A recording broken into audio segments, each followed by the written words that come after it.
Let's start with an historical observation. The very first model produced by myself and Richard Bandler was the meta model. The meta model is an absolutely clean process model. It says you can make any challenge or ask any specifying question as long as the material that you're challenging or specifying comes out of the client. So since the source of the information that you're investigating has its basis in a client's behavior, verbal and nonverbal, it's perfectly legitimate to explore that. If, on the other hand, there is an imposition of content from the side of the agent of change and then an exploration of that, the agent of change is essentially working on themselves, not on their client. Unfortunately, because of the vulnerability of most states in the change process, this will tend to drag along compliance from the client, and the client ends up adopting things which really belong to the agent of change. So the meta model is a very clear example of a pure process model.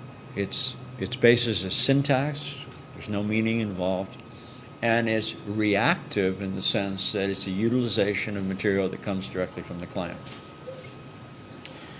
Anchoring, when used in an effective way, is a way of attaching handles to moving states around, and you don't have to name the states. The point of the anchor is to avoid the imposition of nomenclature, which is a conscious mind activity, and be able to move the states around effectively for purposes of separation, sorting, for purposes of integration, for purposes of arranging coordination between these states.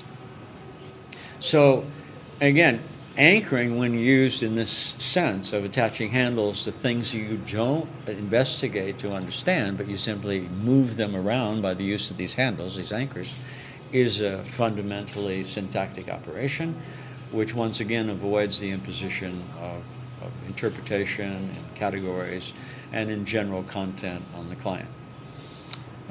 So those are sort of the first two big pieces, along with representational systems, that come out of the early classic code. Notice in representational systems, the eye movements are the behavior which you're utilizing, just as the production verbally is what you're utilizing in the meta model, and both of them have their direct source in the client. This is one way to begin to sensitize yourself to what's an imposition of content and what's a utilization of content supplied by the client. Unfortunately, in the coding that Bandler and I did, in Structure of Magic, and essentially the set of books we co-authored during the 70s, which established the field, while our behavior in context was impeccable with respect to reading the nonverbal responses coming directly out of the unconscious of the client or the training group we were using, that message didn't get coded adequately.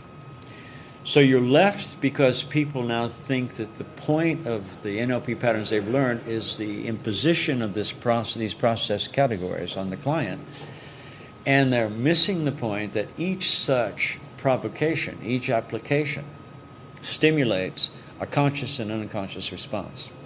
If you ignore the unconscious response, if you are unable, for example, to make a distinction between this, a conscious movement, and this, an unconscious movement, then you don't know what's simply an accompanying nonverbal, which supports the verbal expression, as this movement does, and which is another kind of signal which has a privileged status. It's the information directly from the unconscious of the client telling you yes in this direction, no, not in this direction, or not in this way. And, of course, incorporating that and responding with precision to these unconscious signals is a deep safeguard for the vulnerability of the client and gives you a precise direction of it as an agent of change, which will lead to extremely successful consequences for everybody involved. With a lack of appreciation of the extra responsibility that you can take responsibility for, and effectively carry out through calibration the signals from the unconscious, people reading the books from the classic code tend to focus on the format. The format, as I've already said, is a useful lie. It's a training device to get you to know where to put your attention and then what sequence you might go through fixing your attention and that of your client. However, if you're not running in parallel a validation through the nonverbal feedback then you may be imposing huge amounts of material. And you're certainly going to run into what has been classically called resistance, which is nothing more than a special set of privileged signals in the unconscious that says either not in this direction or yeah, this direction, but not this way. In the new code, we change a number of things. For example, in the classic code, it's typical for an agent of change, once a context where something is to be changed has been identified, to ask the client what they would prefer to experience in that context, what behaviors they would rather exhibit in this context, how they could behave in such a way that's more congruent with their actual resources than what presently is going on there. You're directing the question to exactly the part of the client who has the least competency in answering the question. Now, you could adopt a position that says the only function in this class of work, in these contexts, the only justification for verbal probing outside of the meta model itself, which is a process model, is to provoke a nonverbal response.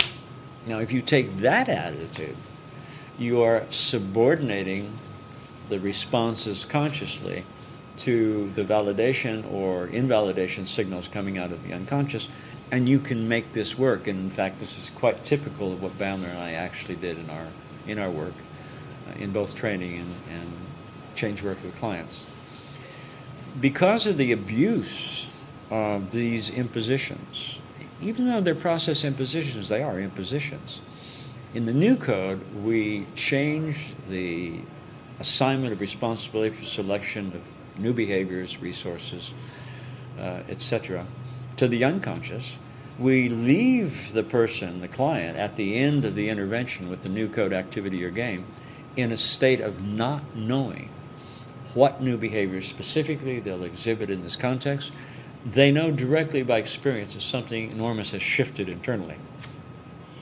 You could ask them, without engaging in content, what the submodality differences were when they stepped into the context prior to the new code game or activity, prior to the intervention, and subsequent, and you get enormous differences, which are quite satisfying for you as an agent of change to know that something profound has occurred. You always have calibration, and this is always your first choice. And the person doesn't know until they actually re-enter the context what new behaviors will emerge. This is the deep sense of generative change.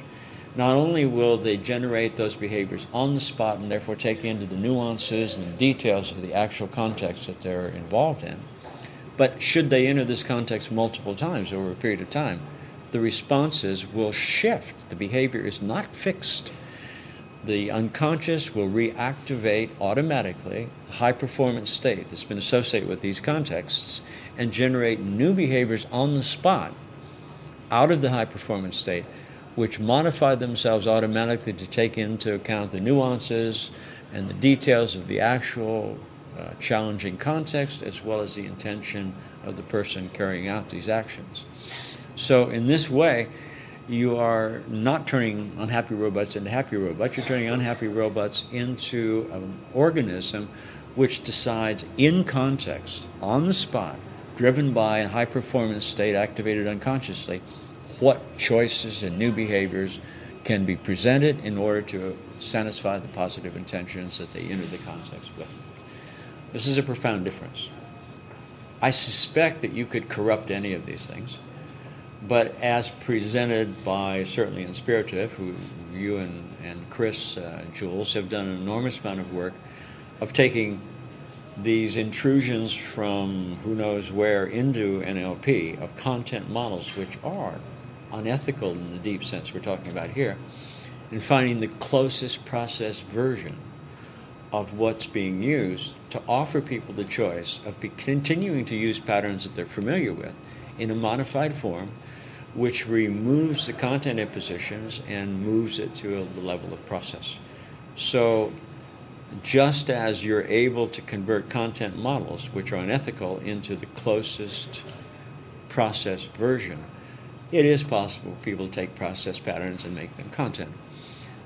But this is a whole question about whether people have the competency and the sensibilities to detect when imposition is occurring and when not, and whether the imposition is at the level of content or at the level of process.